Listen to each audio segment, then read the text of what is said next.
ዛሬ መላውን የዓለም እግር ኳስ ማህበረሰብ ያናወጠ አስደንጋጭ ሰበር ዜና ተሰምቷል።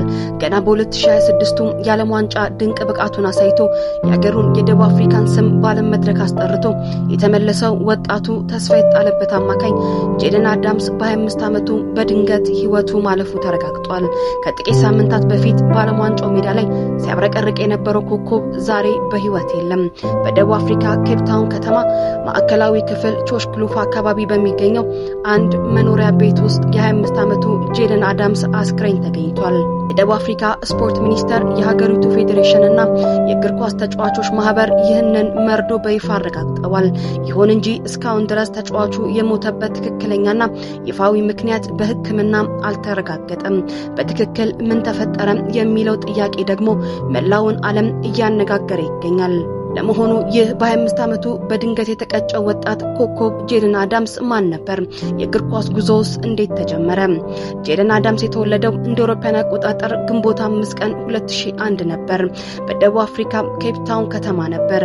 ልክ እንደ አብዛኞቹ የደቡብ አፍሪካ ታዳጊዎች የእግር ኳስ ፍቅሩ የጀመረው በሰፈር ጎዳናዎች ላይ ነበር። ሆኖም ግን የእርሱ ልዩ ተሰጥኦ ገና በልጅነቱ በታዋቂው የስቴሌንቦሽ ኤፍሲ ስካውቶች አይን ውስጥ እንዲገባ አድርጎታል። የስቴሌንቦሽ የወጣት ማሰልጠኛ የወጣ ሲሆን ክለቡ በታሪኩ ለመጀመሪያ ጊዜ ከአካዳሚው ፕሮፌሽናል ውል ያስፈረመው ተጫዋች እርሱም ነበር። ክለቡ 139 ጨዋታዎችን አድርጎ የ2023ቱን የካርሊንግ ኖክአውት ዋንጫ እንዲያነሳ ረድቷል። በጥር 2025 የአፍሪካው ግዙፉ ክለብ ማሜሎዲ ሰንዳውንስ በታላቅ የዝውውር ዋጋ አስፈረመው። በሰንዳውንስ ቤት በአጭር ጊዜ ውስጥ የማይተካ ተጫዋችም ሆኖ ነበር። ቡድኑ የአፍሪካ ሻምፒዮንስ ሊግ ዋንጫን በ2025 26 ያነሳ ጄደን በመሃል ሜዳ ላይ የነበረው ጉልበትና ብስለት እንዲሁም ብቃት የብዙ የአውሮፓ ክለቦችን ትኩረት እንዲስብ አድርጎት ነበር። ያኔ ያነሳውን የሻምፒዮንስ ሊግ ሜዳሊያንም በ2023 በስለት ተወግቶ ለሞተው የቅርብ ጓደኛውና የቀድሞ የቡድን አጋሩ ኦሽዊን አንድሪስ መታሰቢያ ማድረጉም አይዘነጋም።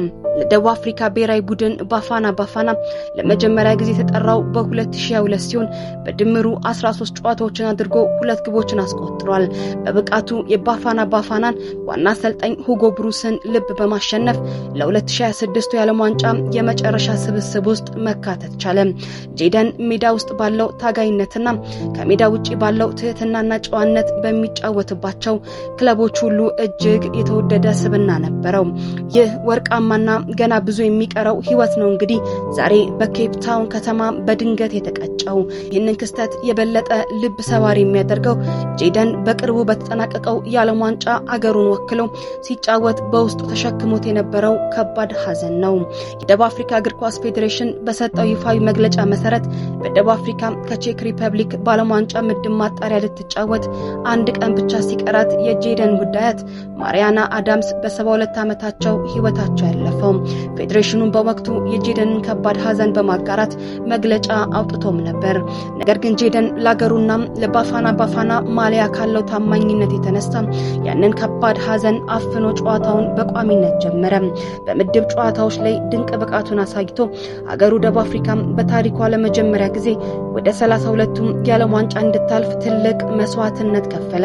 ቡድኑ በካናዳ ተሸንፎ እስኪወጣ ድረስም በ3ቱም የደቡብ አፍሪካ የምድብ ጨዋታዎች ላይ ወሳኝ ተዋናይ ነበር።